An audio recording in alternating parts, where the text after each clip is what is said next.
आध्यात्मिक चिंतन जे जिनसा मतलब शिक्षा को मिली सेटा आई थिंक मैं आपको समस्त शिक्षा उचित कि जे कौन गोटे प्रोग्राम आसुची आमे भी फेल नहीं जाई पारू गवर्नमेंट रो जाबी प्रोग्राम आसुची किंतु ताको अटेम्प्ट करबाटा जो जिनस क्वालिटी एटा मते लागुची कि हम लोग शिक्षा उचित दी जण टीचर छोड़ी से केबे भी मते फील करे always she stands for me आउ सब बळे कोंती केतबळे दी जण भाबो उचित नहीं एमि को जे स्कूल अछि जो स्कूल ले गोटे टीचर तार को हम बेटर बेटरमेंट करि पारि सो ए जो थिंकिंग पावरमेंट इन एग्जाम वाला पर भी स्कूल का भी छोड़े पर नंबर से जो perfect so I am really thankful for that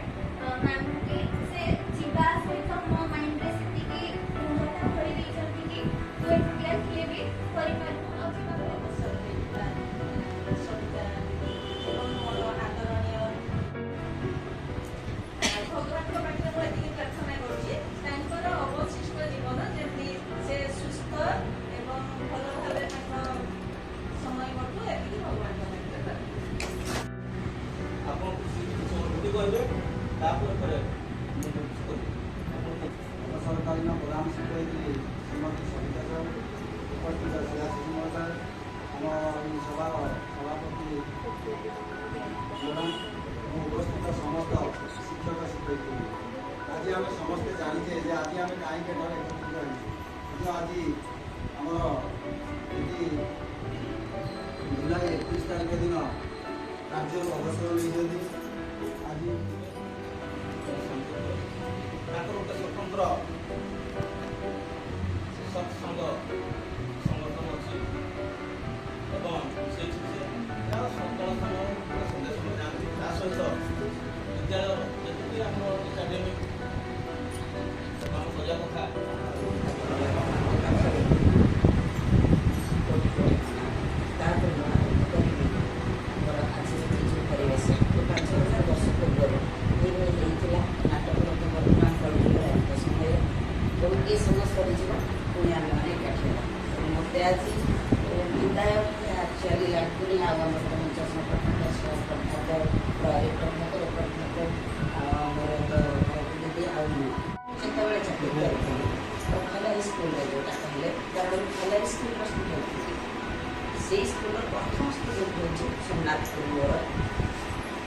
पढ़ी लेखाटा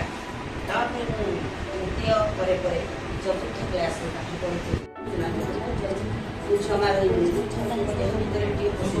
गला जीरो मैंने हिरो कर सोना तुम गाँव थी बेले सार करेंगे शब्द करेंगे मत टी कहला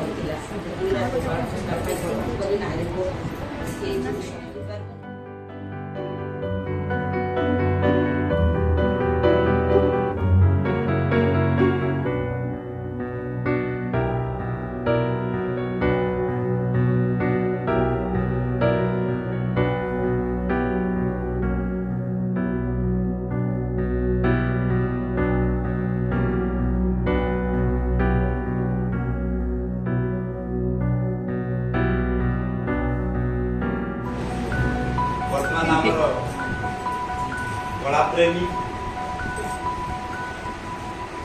आमर मैडम गिरिजा दीदी आमर मानपत्र पाठ करेंगे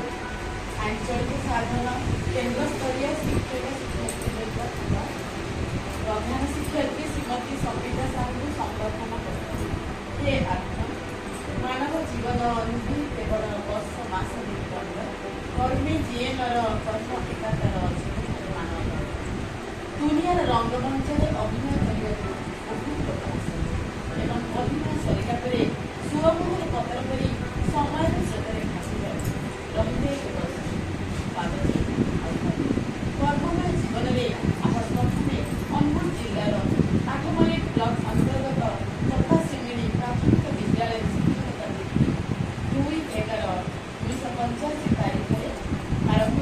ସମୟକ୍ରମେ ବନ୍ଦ ବ୍ଲକ ଭୀମବେଡ଼ା ମଣ୍ଡ ଓ ଶିକ୍ଷକପଡ଼ା ତଥା କଲେଜପଡ଼ାର ଶିକ୍ଷାନୁଷ୍ଠାନରେ ପରାକାଷ୍ଠ ପ୍ରଦର୍ଶନ ପୂର୍ବକ ଜାତିକ ଶେଷ ସମୟ 31/7/2023 ତାରିଖ ଦିନ ଅମାର କ୍ଲଷ୍ଟର ବୁଝନାଥପୁର ପ୍ରକଳ୍ପ ପ୍ରାଥମିକ ବିଦ୍ୟାଳୟରୁ ଅବସର ଗ୍ରହଣ କରିଛନ୍ତି। ଆପଣ ନିଜର ବ୍ୟକ୍ତିତ୍ୱ ନେତୃତ୍ୱ ଓ ସହଯୋଗୀ ମନୋବୃତ୍ତି ଦ୍ୱାରା ଶିକ୍ଷାନୁଷ୍ଠାନରେ ଗୁଣାତ୍ମକ ଶିକ୍ଷା ପ୍ରଦାନ ସହ ବିଦ୍ୟାଳୟର ଗୁରୁତ୍ୱ ଶୈକ୍ଷିକ କ୍ଷେତ୍ରରେ ଅନେକ ଉନ୍ନତିମୂଳକ ପଦକ୍ଷେପ ନେଇଛି। ଶିକ୍ଷା କ୍ଷେତ୍ରରେ ଆପଣଙ୍କର ଅବଦାନ ପ୍ରଶଂସନୀୟ। ବିଶେଷ କରି ସମସ୍ତ ବର୍ଗର ଶିକ୍ଷାର୍ଥୀଙ୍କୁ ଆଧ୍ୟାତ୍ମିକ ଶିକ୍ଷା ପ୍ରଦାନ କରିବା ସହ ସମସ୍ତଙ୍କ ବ୍ୟକ୍ତିଗତ ବିକାଶ ଦିଗରେ ଆପଣଙ୍କ ପ୍ରଚେଷ୍ଟା ବାସ୍ତବିକ ଆପଣଙ୍କର ସୃଜନଶୀଳ ବ୍ୟକ୍ତିତ୍ୱ ଆପଣଙ୍କ ସୃଜନଶୀଳତା ଶିକ୍ଷକ ଓ ଶିକ୍ଷାୟତନର ପ୍ରତିଟି କାର୍ଯ୍ୟକ୍ରମରେ ଜଣେ କୃତଜ୍ଞ ନମ୍ର ମିଷ୍ଟଭାଷୀ ହୃଦୟବାନ ମଣିଷ ଭାବେ ଶ୍ରୀମତୀ ସାହୁ ଆମ ସମସ୍ତଙ୍କ ପାଇଁ ସବୁଦିନେ ପ୍ରେରଣାର ଉତ୍ସ ହୁଅନ୍ତୁ। ଆଜିର ଏ ବିଦାୟ ବେଳାରେ ଆପଣଙ୍କର ସୁସ୍ଥ ନିରାମୟ ଜୀବନ କାମନା ସହ ଭବିଷ୍ୟତ ଜୀବନ ସୁଖମୟ ହେଉ। ଏତିକି ଶ୍ରୀ ଜଗନ୍ନାଥଙ୍କ ନିକଟରେ ପ୍ରାର୍ଥନା କରୁଛି। ଅଜ୍ଞାନ ଟିଭିରେ କଣ୍ଠ ଦେଖାଇ ଜ୍ଞାନର ପିୟୁଷ ଦେବେ ଚପାଇ ସେହି ଆମକୁ ଜ୍ଞାନ ଜୀବନରେ ଜୀବନରେ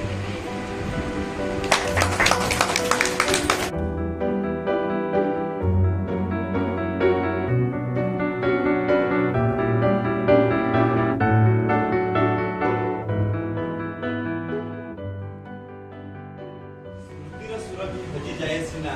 ସ୍ମୃତି କେବେ ହଜେ ନା। ସ୍ମୃତିର ସୁରଭି ହଜିଯାଏ ସିନା ସ୍ମୃତି କେବେ ହଜେ ନାହିଁ। ସ୍ମୃତିର ଫଳକ ଝୁଲୁଥାଏ ସଦା ଅକ୍ଷୟ ଅମର ହୋଇ ଅକ୍ଷୟ ଅମର ହୋଇ। ସ୍ମୃତିରେ ସବିତା ମ୍ୟାମ୍ 2001 ମସିହାର କଥା। ଆମେ କଲେଜପଡ଼ା ସ୍କୁଲକୁ ଆସିଥାଉ। ସେତେବେଳେ ସବିତା ଦିଦିଙ୍କୁ ଆମେ ଚଷମା ପିନ୍ଧିକି ଦେଖିଥାଉ। ସବିତା ଦିଦି ବହୁତ ଆକ୍ଟିଭ ଆଉ ତାଙ୍କର ନୂଆ ଗୋଟେ ସୃଜନୀ ଶକ୍ତି ଅଛି। ଆମେ ଆଶା ରଖିବା ଅନ୍ତତଃ ଦିଦିଙ୍କ ପାଖରୁ ଆମେ ଏଇଭଳି ଶିଖିବା। ଆଜି ଦିଦି ତାଙ୍କର ବହୁମୂଲ୍ୟ ସମୟ ଦେଇଛନ୍ତି ଏବଂ ଆଜି ସଭାର ସଭାପତି ଭାରତୀ ମ୍ୟାମ୍ ଏବଂ କ୍ଲଷ୍ଟର ସିଆରସିସି ପ୍ରଭାତ ସେଠୀ ସାର୍ ଏବଂ ପୂର୍ବତନ ସିଆରସିସି ତଥା ବର୍ତ୍ତମାନ ନାଥସାହି ଟିଭି ସ୍କୁଲର ପ୍ରଧାନ ଶିକ୍ଷକ ପ୍ରଭାକର ପ୍ରଧାନ ସାର୍ ସମସ୍ତେ ଆମ କାର୍ଯ୍ୟକ୍ରମକୁ ସାଫଲ୍ୟମଣ୍ଡିତ କରିଥିବାରୁ ଆମ ପ୍ରଭାତ କ୍ଲଷ୍ଟର ତରଫରୁ ସମସ୍ତଙ୍କୁ ଧନ୍ୟବାଦ ଅର୍ପଣ ସହିତ ଆଜିର ସମାପନ ସାଙ୍ଗ କରାଯାଉ।